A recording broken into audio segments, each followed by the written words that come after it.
A very healthy and warm good morning to all of you. I am Shailesh Kumar from Ox Arya Coaching Center. Welcome back on my YouTube channel SKB Mantu Sir. Dear viewers, आज मैं प्रस्तुत हूँ mathematics का एक बेहतरीन concept लेकर जो practical session है।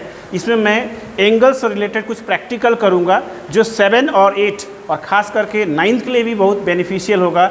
छोटे बच्चों को कैसे कॉन्सेप्ट देना चाहिए मैथमेटिक्स में, खास करके रेखा गणित में, ताकि वे इसको ईजियली वे में समझ पाएँ।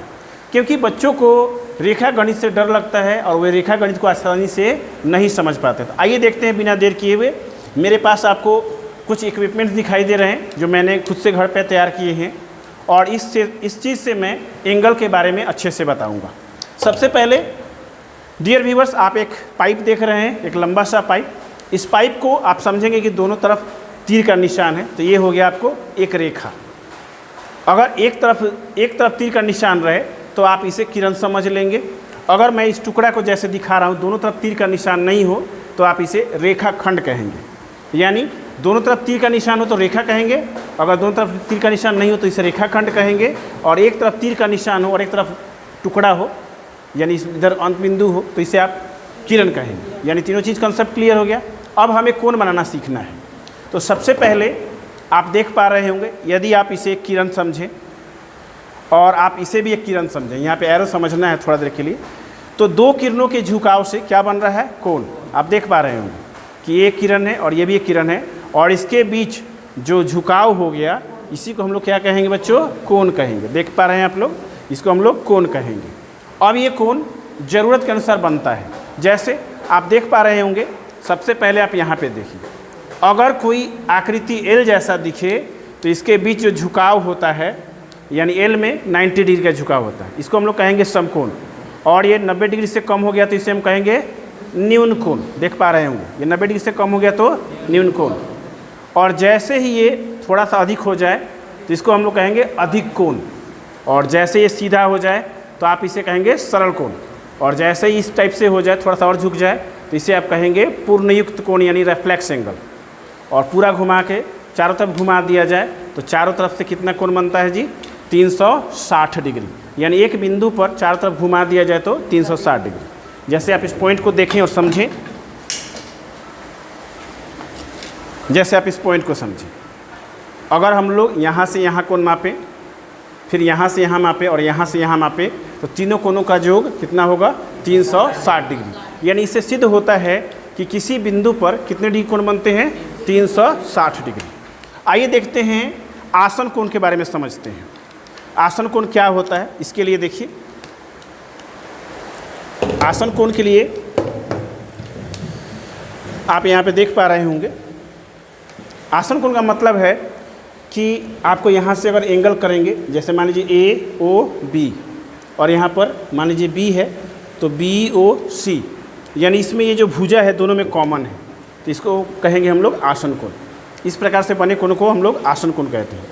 ध्यान रखेंगे, आसन कोण ऐसे भी बन सकता है, आप देख पा रहे होंगे, यानी इसमें ये जो भुजा है उभयनिष्ठ है, तो इस भुजा को हम कहेंगे कि ये दोनों हिसाब से उभयनिष्ठ है, इसलिए ये वाला कोण और ये वाला कोण, दोनों कोण आपस में आसन कोण है। आसन कोण रैखिक युग्म कोण नहीं होता। यानी ये वाला कोण, अगर हम ऐसे कोण दिखाएं आपको, जैसे कि हम ऐसे दिखाएं, तो आप इसे कहेंगे रैखिक युग्म कोण।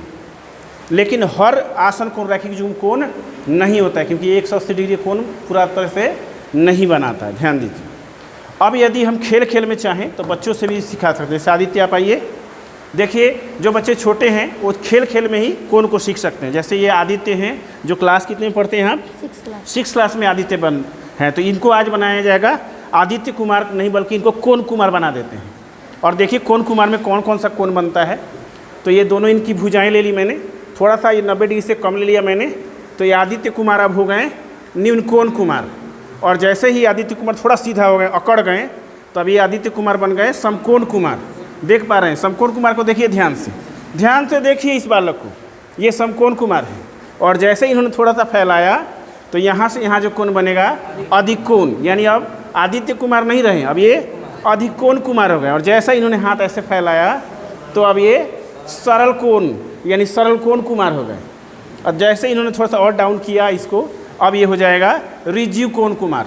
और इस प्रकार से आपने देखा कि एक बच्चे ने कोण को कैसे समझाया। ठीक है, जाइए आप आदित्य जी। और अब आप लोग को मैं समझा रहा हूँ त्रिभुज के बारे में। बच्चे अक्सर कहते हैं कि त्रिभुज किसे कहते हैं। त्रिभुज का परिभाषा याद मत कीजिए। ये एक भुजा हो गया, ये भी एक भुजा हो गया, दो भुजा और एक भुजा। तो आप देख पा रहे होंगे इस प्रकार से कि अगर कोई कहेगा तीन भुजाओं से सरल बंधाकृति को हम क्या कहेंगे?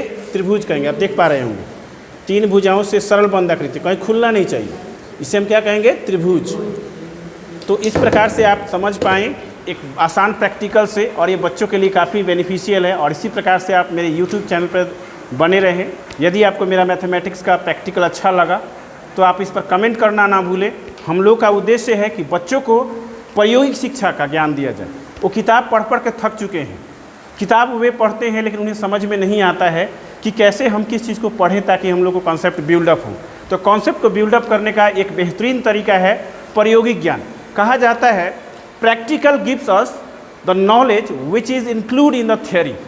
कभी भी प्रैक्टिकल से थ्योरी आसानी से बनाया जा सकता है, लेकिन हर थ्योरी से प्रैक्टिकल बनाना आसान नहीं है। पहले के समय में जितने भी ग्रेट मैथमेटिशियन थे, चाहे आर्किमिडीज़ हो या और मतलब कि आर्यभट्ट हो या जितने भी मैथमेटिशियन थे, उन्होंने पहले प्रैक्टिकल चीज़ों को देखा, उसके बाद उस पर उन्होंने अपने थ्योरी को इंक्लूड करके थ्योरी बनाई। तो मैं ये कह सकता हूँ कि practical knowledge is more important than theoretical knowledge. और इसी के साथ मैं इस सेशन को समाप्त करूँगा। Keep watching and keep practising. Thank you.